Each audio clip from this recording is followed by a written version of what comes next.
Welcome back. India's External Affairs Minister S. Jaishankar is on a special mission. He landed in Moscow earlier today for a two-day visit.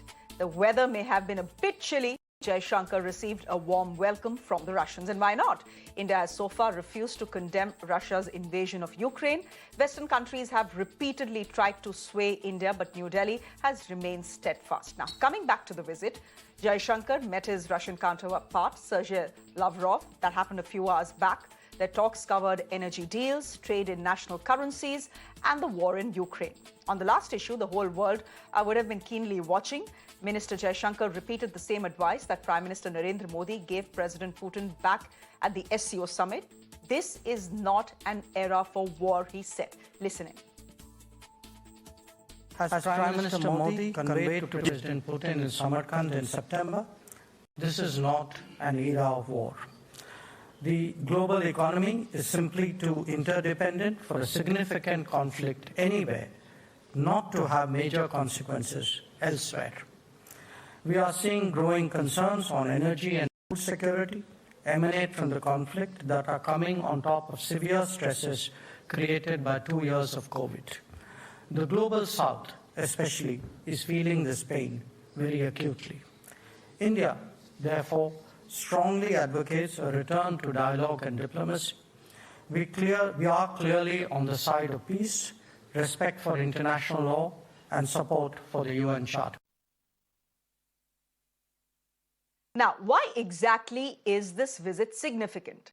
Because of three major reasons. Number one, the timing. This trip comes days ahead of the much-awaited G20 summit in Bali. Both President Putin and US President Joe Biden will be in the same room at that summit. Which brings us to reason number two. Reports say Western countries are hoping that India will mediate between Russia and Ukraine. Now, Prime Minister Modi has repeatedly called for dialogue and de-escalation in the ongoing conflict. In fact, in a recent phone conversation, he also made an offer of negotiations to Ukrainian President Zelensky.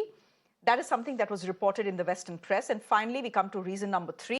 This is Jaishankar's first visit to Russia since the war broke out. So it's an open statement of intent by India. No matter what the pressure from the West, India does not plan on abandoning the partnership with Russia. Let me quickly go across to our guests who are joining us this evening to see how they are reading what Mr. Jaishankar has said and the very fact that he has chosen to go to Russia at this very important time, at this very critical time. Raymond Vikri, Senior Associate at the Vadhwani Chair in the US-India Policy Studies. Thank you very much, Mr. Vikri, for joining us. Ambassador Anil Trigoniath is a former diplomat. He served in Russia. Thank you very much. And as always, good to have General Hasnain joining us on the broadcast. General Hasnain, if I can come to you first.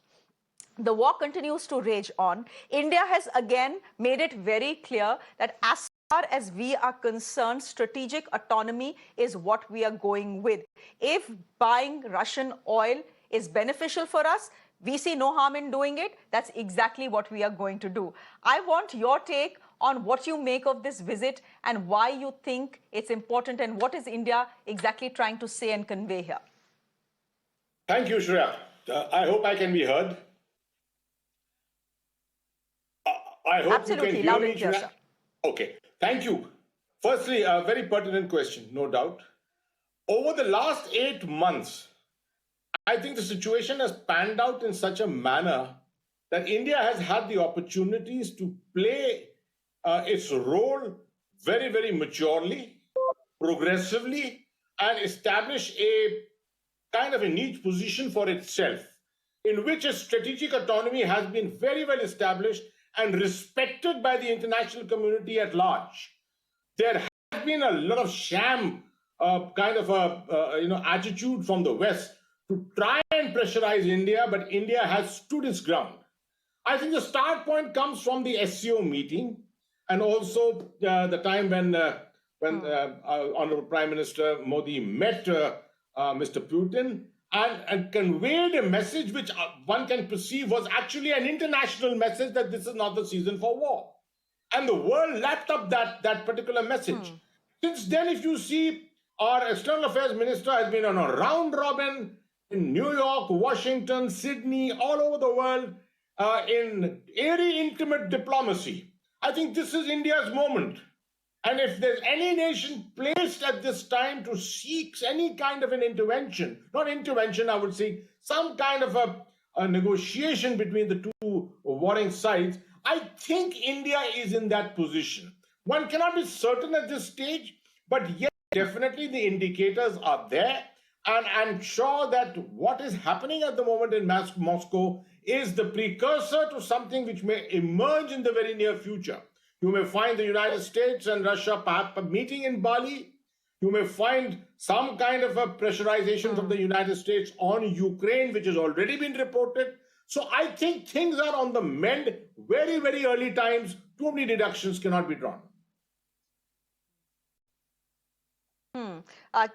Ambassador Anil Trigunia, come in here. I want to help understand this, help you make our viewers understand this. Now, there have been reports in the Western media that a phone call has gone from India, an offer of mediation between Ukraine and Russia. That offer was politely turned down. Of course, this is something that was never confirmed by the Indian side. Is India in a position really to mediate between the two countries? Yes, I do. I mean, you know, the Russian relationship is a relationship that has us, you know, they've been with us during our toughest times. They are what you call true friends, and India has stood by Russia, many would say, despite the pressure from the West. But is really practically India in a position to negotiate peace between these two countries? God knows that there are other world leaders who have tried. Egypt, for example, has tried. It hasn't worked. Can India do it? Because G20, the presidency comes to us next year. Well, thank you, Shreya. You know, for any mediation or any kind of rapprochement that you want to bring about between the two sides, the both sides need to agree to that. That is extremely important. But in the meantime, what is important is that there have to be certain conduits that are trustworthy to some extent. Now, India and Russia are trusted, time tested partners. President Putin listens to Prime Minister Modi very carefully and responds to him. He has been saying that he is ready to talk. But then, as you know, President Zelensky took the position that he will not talk to Putin.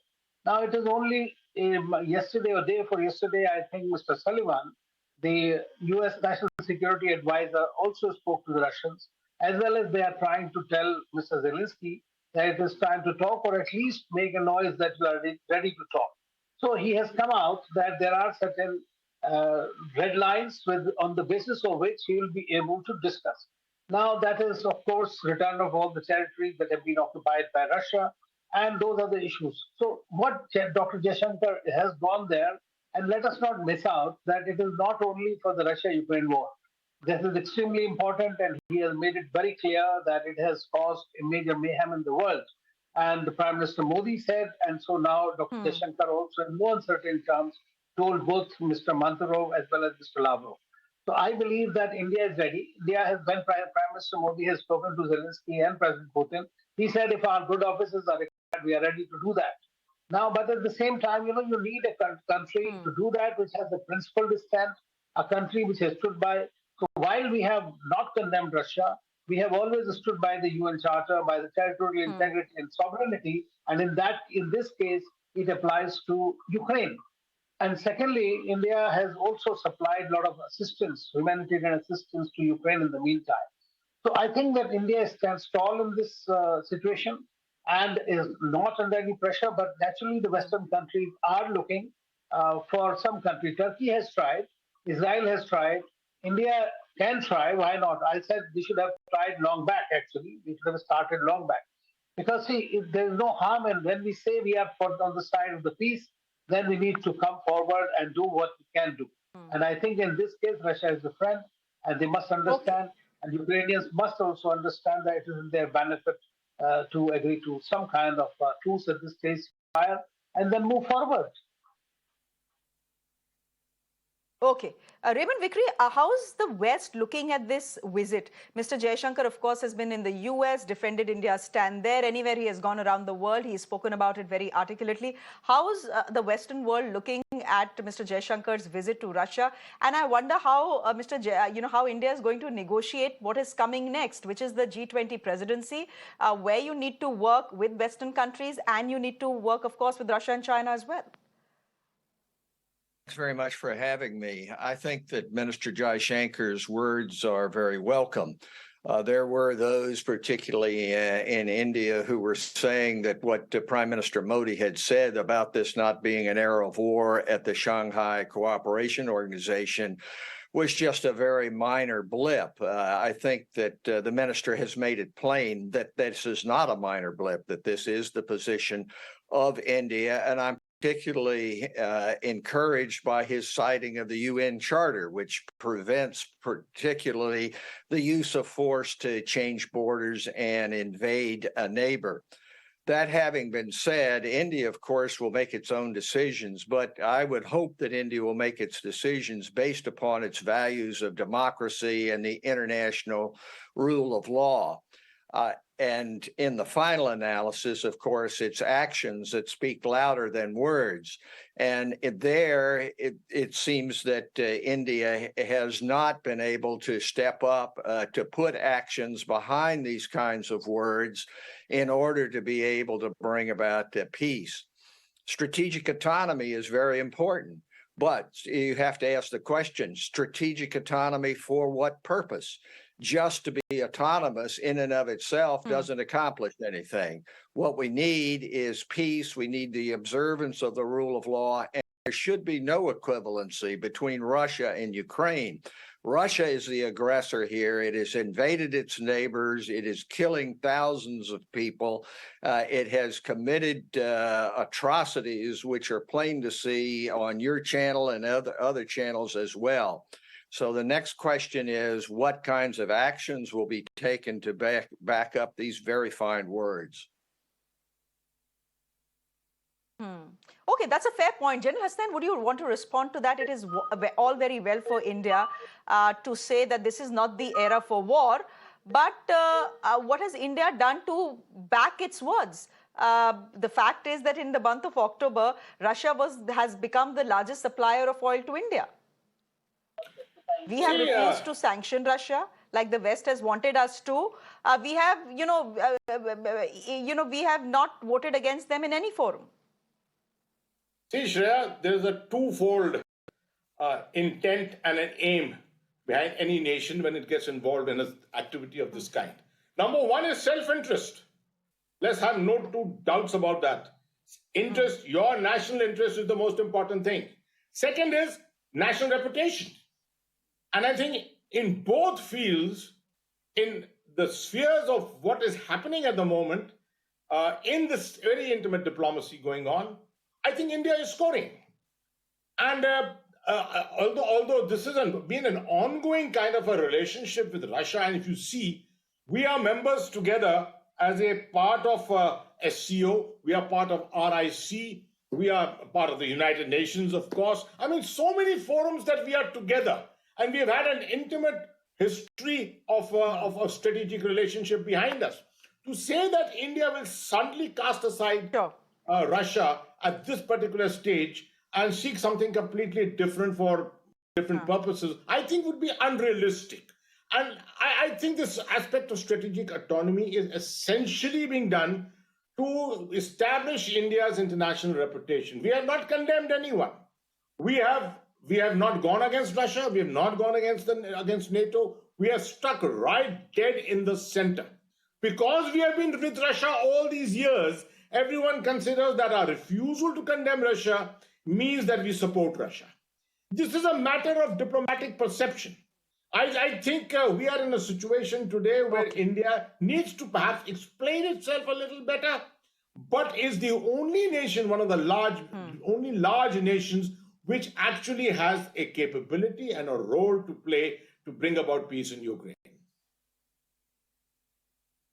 Okay, let's hope that happens, and it happens soon, because the war has gone on for way too long, 9 months. Raymond Vickery, thank you very much for joining us. General Hasnain and Ambassador Trigunyat, very good to have you on the show. This was a quick discussion.